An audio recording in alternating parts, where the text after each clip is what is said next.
E vem conferir a análise do 10º episódio de Bleach.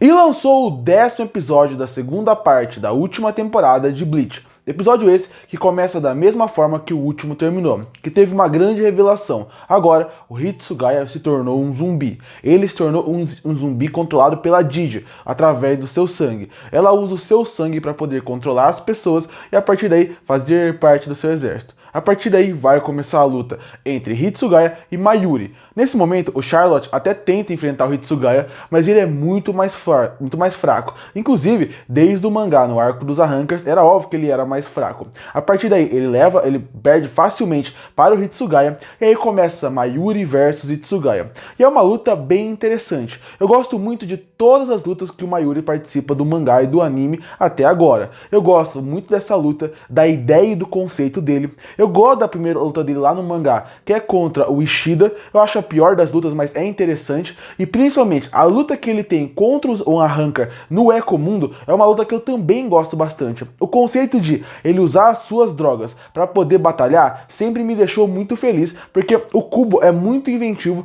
e muito criativo quando ele usa essa técnica pro personagem. Lá no Ecomundo, para quem não lembra, ele usou uma técnica que fazia com que, enquanto o tempo para todo mundo rolava normalmente, para a pessoa que estava sofrendo o golpe, para a pessoa que estava lutando contra ele ia fazer com que aquele golpe demorasse 100 anos para chegar nele, através da sua droga. Qualquer movimentação que ele faz. Então ele até fala que vai demorar 100 anos e até chegar a espada dele, ele vai sentir isso. E até mostra o tempo passando como se a espada nunca chegasse. E o personagem implorando pela morte. Isso é um conceito interessantíssimo e funciona muito bem pro personagem do Mayuri, porque ele não tem princípios. Então a partir daí, ele fazer essas coisas que parecem antiéticas é muito interessante. Inclusive, é bem legal pensar nos dois contrapontos da Soul Society aqui. Porque na metade do primeiro episódio, a gente vê só o Mayuri, que ele não segue muito os padrões da Soul Society.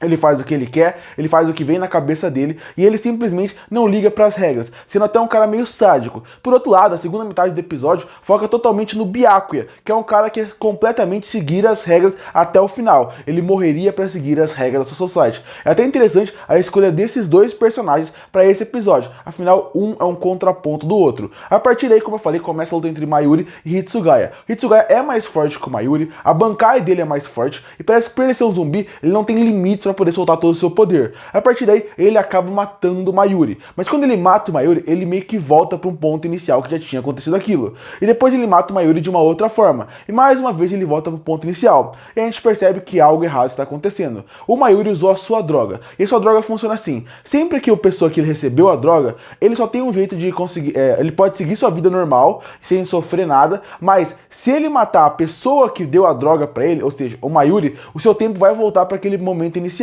Então, se por exemplo, o Hitsugaya vivesse sua vida tranquila e ele matasse o Mayuri muito mais velho, ele voltaria sempre para aquele ponto. É algo muito interessante e um conceito muito bom de você nunca vai conseguir chegar no seu objetivo. É como se você cortasse e ele nunca realmente voltasse para o ponto inicial. O mangá que também tem um conceito super parecido, que eu acho super interessante, é no mangá de Naruto, quando o Itachi e o Sasuke lutam contra o Kabuto. Quando lutam contra o Kabuto, o Itachi coloca ele num jutsu, onde pra sempre ele vai ficar matando e voltando. Eu acho esse conceito super interessante, eu acho muito bom quando ele é bem explorado. No Naruto é muito bem explorado e aqui também é muito bem explorado essa ideia de como ele vai ficar voltando no tempo. E depois de 10 vezes, o corpo não aguenta mais e aí entra num composto da droga que ele deu para aquele pessoa, que seria, ela fica inconsciente por 30 segundos. Nesse 30 segundos, o Mayuri vai lá e aplica algo no Hitsugaya. A partir daí, se descobre que a Didi consegue controlar mais dois capitães e uma tenente, que seria o Kensei, seria o Rosé e também a Matsumoto, a Hangito. A partir daí aparecem os Quinches e acabam lutando contra eles e o episódio chega na sua metade.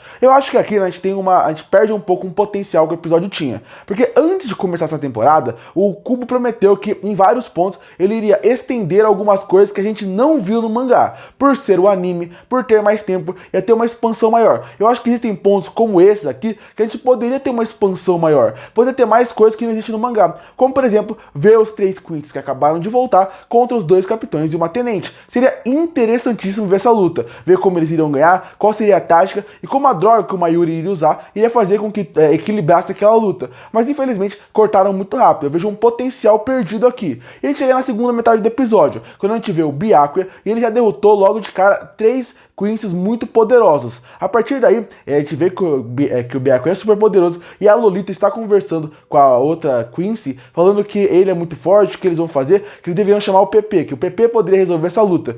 A partir daí aparece o Hisaki e ele acaba atacando o Byakuya. Sem entender nada, ele acaba tendo um confronto, o Byakuya tenta lutar contra ele e aí aparece finalmente esse PP. Esse PP, ele é um personagem que ele consegue controlar as pessoas também, mas diferente da Didi, que é através da morte do zumbi, o PP controla através do amor.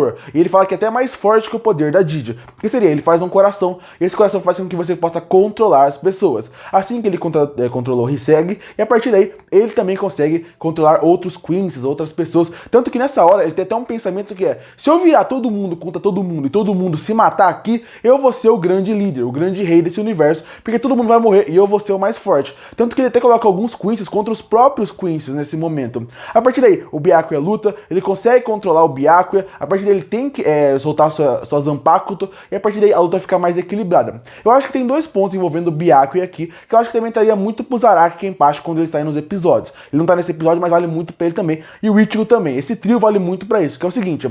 O Kubo, ele consegue muito bem equilibrar as lutas, isso é muito interessante. Mas por causa disso, a gente nunca consegue ver o potencial máximo de alguns personagens. E isso acontece exatamente porque ele criou personagens muito fortes. Então a partir daí, ele tem que ficar toda hora regulando. Eu sempre sinto falta de ver esses personagens meio que no seu auge o tempo todo. O Byakuya, por exemplo, na maioria das lutas, não importa se é no arco da Soul Society, se é no arco contra os Arrancars, ou se é agora, você sempre vai ver que ele sempre tenta tirar a espada do Byakuya, tenta sempre fazer com que ele não lute no seu potencial máximo, porque ele é muito forte. O Zaraki, normalmente, ele quase nunca tira seu tapa-olho, porque ele ficaria muito forte. O Yamamoto quase nunca entra numa luta, porque ele é muito forte. E o Ichigo, normalmente, ele é selado em algum lugar, ele não pode ir pra algum lugar, ele tá treinando pra regular as lutas. Eu acho que, assim, a parte de regular, ele é muito criativo. Mas o problema é, ele criou personagens tão fortes no começo da obra, e quando chega nesse ponto do mangá, por exemplo, ele tem que ficar usando subterfúgios de roteiro pra fazer com que ele não lute na sua força máxima. Porque o Byakuya, que é um dos personagens mais fortes dessa parte dos capitães, que tá lutando contra um tenente, a luta ia acabar rápida, mas aí perde um pouco da graça. Às vezes a gente quer ver o poder máximo desses personagens e o Kubo parece que não deixa porque ele deixou os personagens fortes demais.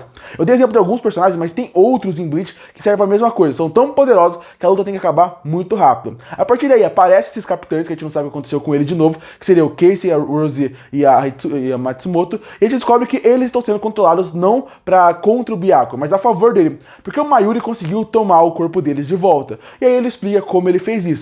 Ele tem alguns componentes de sangue de todo mundo da Soul Society. Ele criou um composto que faz com que a ideia do sangue dele, quando entrar no corpo da pessoa, reverta aquela ideia que a Didi faz, e com isso o sangue dele ficaria muito mais forte. Então a partir daí ele conseguiria controlar os zumbis sendo deles. Tanto que a partir daí o Pepe tenta controlar o Kensei e ele não consegue, porque ele fala, o meu poder de controle é mais forte que o da Didi. Mas o poder de controle dele, que é mais forte que o da Didi, não é mais forte que o do Mayuri. Então a partir daí ele tenta acertar, não consegue, eles jogam o Pepe pra longe, e a partir daí os capitães vão lá e eles matam a Didi.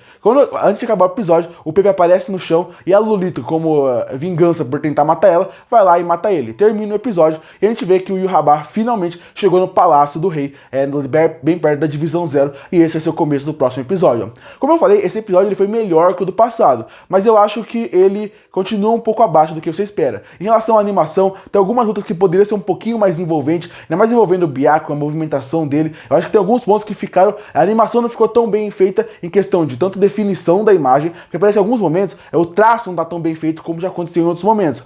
Sem contar que as lutas não foram tão emocionantes aqui. É legal ver o conceito da luta do Mayuri, é legal ver o conceito da luta do Byakuya, mas a luta em si, como ela se desenrola, ela não foi empolgante nem envolvente como eu esperava. Então é um episódio ruim? Não, achei um episódio só mediano, mas tinha um potencial com Hitsugaya, Byakuya e tantos capitães envolvidos, tantos personagens envolvidos, de ser muito melhor, tanto em relação à animação, como na qualidade de como a luta vai progredindo. As lutas não progridem bem nesse episódio. Não são lutas que são envolventes, empolgantes, que você fica com medo do que vai acontecer, ou que você fica vibrando o que acontece. No final, é um episódio só mediano, que poderia ser muito melhor em muitos pontos. Curte para fortalecer o canal, se inscreve para não perder os próximos vídeos. E aí, o que você achou do 10º episódio de Bleach? Que nota você daria pra ele? Comenta aqui embaixo e eu volto no próximo vídeo.